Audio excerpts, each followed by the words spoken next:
Welcome back. If you're ever like, man, I need better control over my fuel leak, and you've got a mill, some shouldered air bleeds, because not shouldered ones are trash, a number 21 drill bit, a 1032 tap, and a 5/16 end mill to counterbore it, along with an indicol to find the actual center of that air bleed, you can make it work. It is absolutely, unequivocally not worth the time to drill and tap your main body for screw and air bleeds. But if you're gonna try it, this is how you would do it. The only reason I'm doing this is because I'm leaving for the sand dunes in a couple days, and I already converted this carburetor to blow through, and I have a spot at like 3,500 RPM that I can't quite get right because I can't draw enough fuel. I already have a 110 thou power valve channel restrictor hole drilled with a boost actuated power valve that I've set as loose as I can to get it to come in. It's coming at like 0.6 pounds of boost, and I have 99 jets in the back and 80 something in the front, and it's still lean from, I'll have Zach put the graph up, it's lean somewhere real early on. It doesn't richen up until around 4,000. It stays really flat after that for some reason. So to install adjustable air bleeds, I would just plug the high-speed bleeds to get a real strong vacuum signal to them, but the problem with that is if you do plug them, you'll actually siphon the fuel out of the bowl with the boosters dripping fuel after you shut the engine off. So, I don't know if you guys have ever used one of these. This is how you find your the center of your air bleed. The Holley carbs are not real straight, so you can't just indicate your vise, line up on one and go straight across. You'll end up messing it up. This one was 38 thousandths off of that one. So all this thing does is go back and forth, and we're going to start going one direction to see what it does. And this one's going to be really close, actually. Zero my readouts, not that you can see those. You don't really need to see them.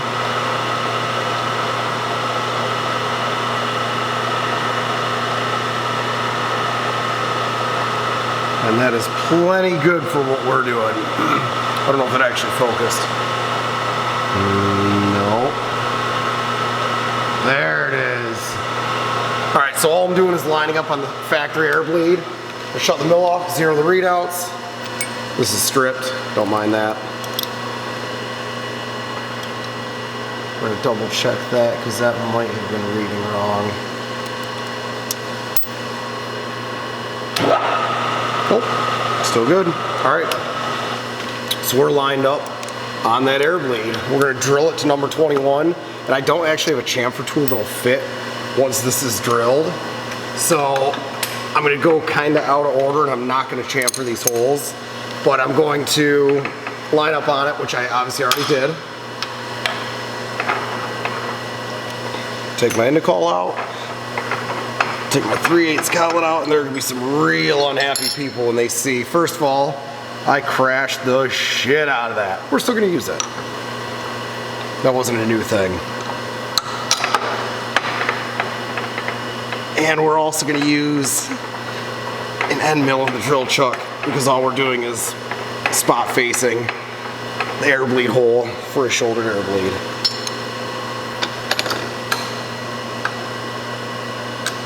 So we're gonna tighten that in there. That's already set the height to where we can use that for basically everything.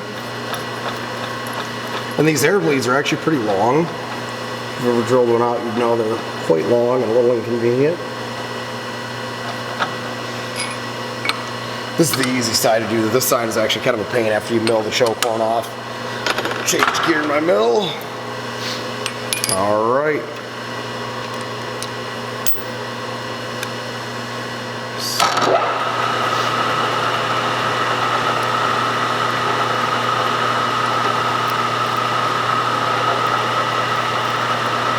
And I'm not even going to bother trying to show you what this thing looks like because it's so small you won't be able to see it. You'll feel a definitive step when it either comes through or knocks the bottom off that air bleed and it just spins in there. And you can actually kind of see it.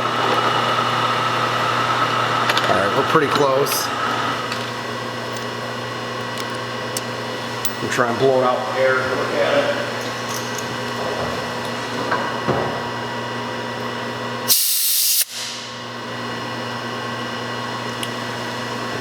this over and hopefully not hit my tripod.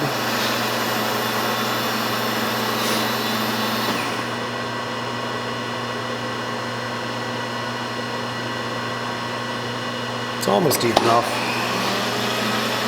Really helps having readouts because you can come back and forth on and off of it.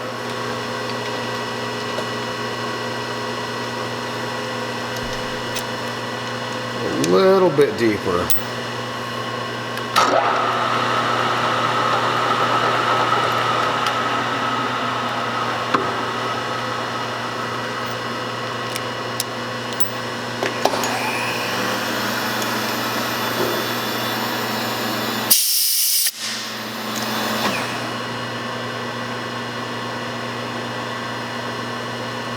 The air bleed is completely gone, but we haven't quite made it to the other channel. I'll probably go into that just because that tap has such a long point on it. I'll end up bottoming it out before I have enough threads. So a little deeper. You can see the factory hole pretty well where they actually drilled down into there and stopped. That felt like it was about it.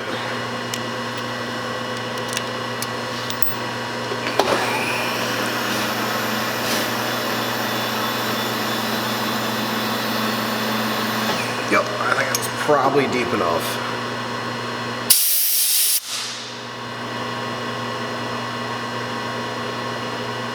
Oh yeah.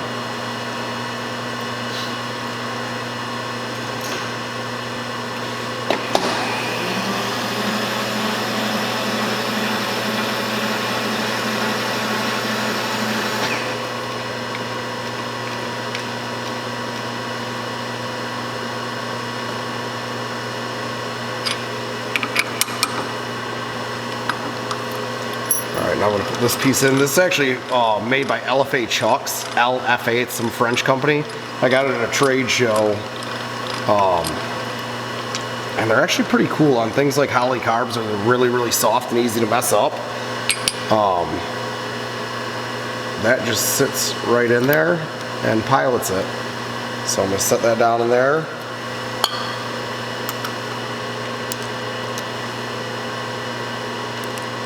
Makes it a little more pleasant to drill and tap things.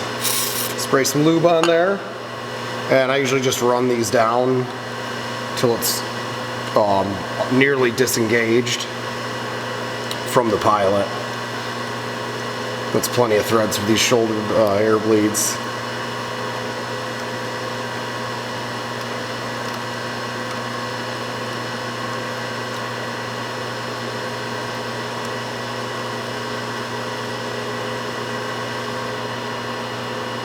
It's about bottomed out.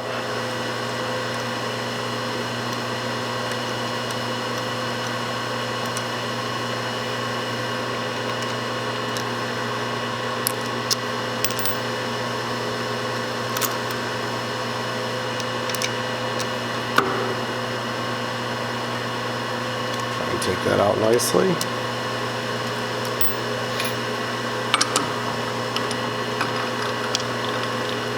The reason this side is easier to do is because the indicol doesn't actually hit what's left of the choke horn after you mill it off. So I have to get the indicol close on the other ones, run a 3/8 end mill, and begin to counter bore it so I can actually clear the edge of the indicol. And then I can go through and set it up. So it's just one extra step. It's not that big of a deal, but you have to change between a 3/8 collet and the indicol and back and forth and whatnot. And all we're gonna do is come down on this. Obviously I'm using a drill chuck, so I have to be pretty gentle with it. And you'll be able to see the offset in where the factory air bleeds were when you do this. And that's it. I'd show you a really up close video of it, but it won't work, so maybe I'll take a picture of it when it's all said and done, and you'll get an idea what they look like. But it's just a 1032. It's a fine number 10 machine screw, and the air bleed screws right down in there, and it works. It's a giant waste of time. Don't bother doing it. Go get a job at like McDonald's for $15 an hour. The amount of time you'll burn doing this, you could just save enough money to buy a Holley Terminator. All right, it's done. Choke horn's milled off. air bleeds are drilled and tapped for adjustable air bleeds. If you're gonna try and do something like this, not that I would suggest it because it's a giant waste of time, you just buy a different main body that already has no choke horn, no hole through it for the choke arm, and adjustable air bleeds and better boosters. Buy pin drills. You can use these to figure out what size your air bleed is, which that's a little loose, but I actually drilled these to the correct sizes. I just stuck them through there and felt which one was snug, measured it, and then drilled a little bit smaller so I can go up to the correct size because the idle circuit was pretty close. I actually need to go larger on the air bleeds. So I drilled these pretty close to where they need to be. I went as small as I could on the high-speed air bleeds, which, like I said, I would like to plug them entirely, but I'll end up forgetting to shut the fuel pump off and then filling the engine with gas, and nothing good will come of that. So buy some pin drills, measure them, don't go off the sizes. If you get an index, they'll be wrong. They're straight from China, they're all garbage. But that's done. These jet sizes are also wrong. These are 99s, and this is, I think, 85s. It doesn't matter. I'm going to run it on the dyno tomorrow. I do have another boost actuated power valve to go on the backside, but this metering block is wrong. This came without a metering block, or without a power valve in this metering block. So I could either try and drill into the main well at an angle, or I'm just going to order another metering block, because when I do turn the boost up, I will need that second boost actuated power valve. And I will also be drilling the power valve channel restrictors for set screws so I can adjust the sizes as I go up in boost and how I ramp it.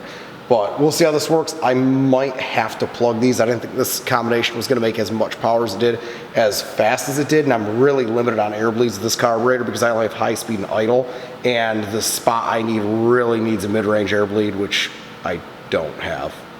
So I'm going to make it work the best I can. We might just have to go rich in the middle and then ramp boost in to lean out the high speed, but we'll see. It's only 3 pounds of boost. It picked up 107 wheel horsepower and 111 pound-feet of torque, and that was with 6 degrees of timing pulled and 3 pounds of boost. So we'll see what happens. I'm going to turn the timing up. If I can get my fuel curve a little bit better, I'm going to put 3 degrees of timing back into it, and then we're taking it to sand dunes and seeing what I break.